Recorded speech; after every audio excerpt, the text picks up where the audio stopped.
Now, if you haven't been watching my videos on my channel, right now I'm in the process. I just took out carpet and the pad and the tack strip. I've cleaned off the baseboard, and I want to float out this floor. I'm thinking about floating out this floor with this material. I got Henry's Unipro Universal Patch and Skim Coat. It's kind of like a feather edge material. But before I do that, I looked at this tile and it started popping off. Very simple. And now I've got this black tar deal to work with. And my experience has been down the road that usually when you see a black tar substance like this, usually the tiles that are installed over the black tar are VAT tiles. That means vinyl asbestos tiles. Nowadays they don't sell that. They make VCT, vinyl composite tiles, VCT. Okay, but usually my experience has been that on vinyl asbestos tiles, they're a little bit smaller tiles than this. These are 12 by 12. They're a little bit thicker than these. These are very thin, and usually they're stuck down to where you start scraping the floor, and if they come up in small little chunks, boop, boop, boop, boop, boop, boop, boop, boop, boop, boop, and you smell it, it has a definite defining smell. You will probably know whether or not you have asbestos tiles. Now, these tiles don't have any smell at all. These are fairly old tiles, and I was kind of hesitant about taking them up off the floor. And I had this floor leak here, right here. This is an air conditioner in here. If you've been watching my videos on this project, just bear in mind, sometimes it's worth listening to certain things I say twice to get it through your head on what's going on. So I'm not going to feel too bad about telling you a second time here. Okay, this was wet. These tiles came up nice and easy. Well, what on VCT flooring, like I say, the tiles, VAT, vinyl asbestos tiles, they come up generally very hard and difficult to do. But I'm going to show you on this floor here how these came up. I've got just a little 3-inch throwaway putty knife here, sheetrock knife. And it's just going underneath there like that. I should have my gloves on. See there? Usually vinyl asbestos tiles do not come up that easily. We were talking to somebody at the hardware store too, and they said lots of times in most vinyl asbestos tiles you can see little white lines in here, almost like little strings. And if you snap this off, you should see it in there. Okay, you don't see anything in there. You can smell that. That does not have any definite smell at all. If it smelled very, I don't know what it would smell like, but what else you would know for it to smell like. But it has a definite awful smell to it. Okay, so because this is coming up, I'm not too concerned about this being vinyl asbestos tiles.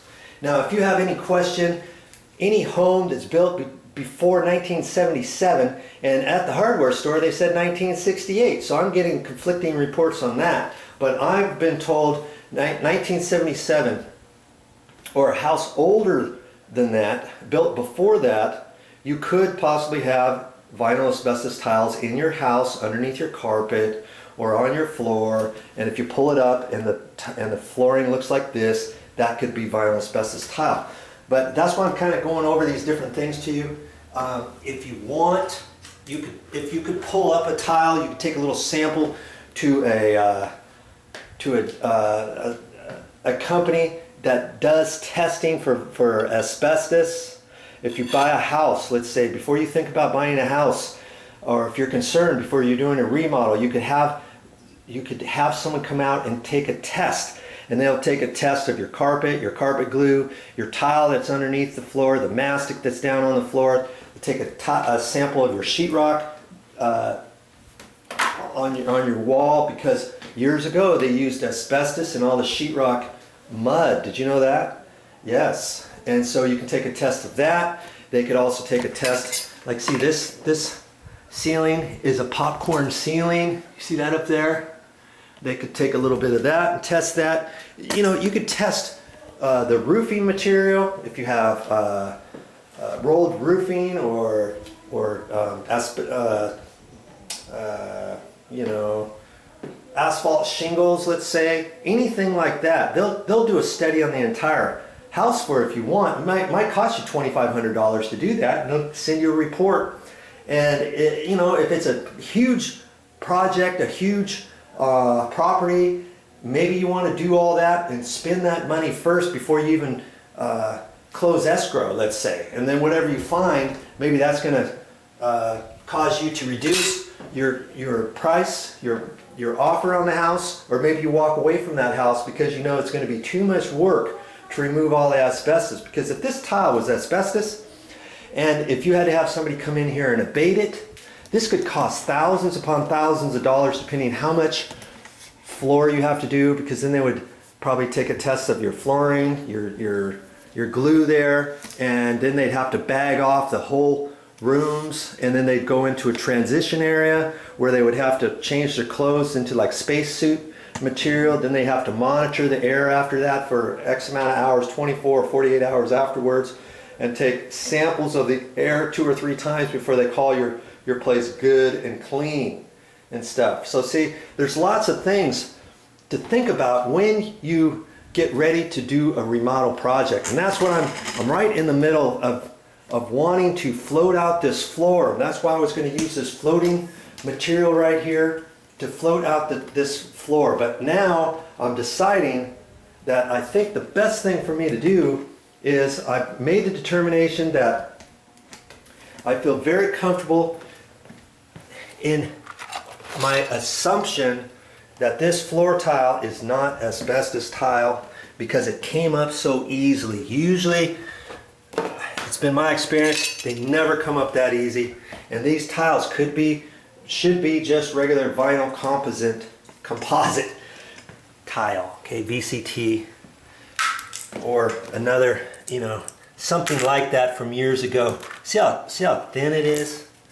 I mean, we're talking very thin. It's not even an 1/8 inch thick, maybe 3/32 or something like that, or maybe even less than that.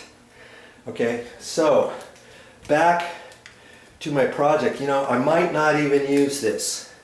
Okay, so before I decide on that, I've got to get in here. I guess that's my next step, is to try to clean off some of this floor. See how hard it's going to be to remove this before I make the decision to install that underlayment.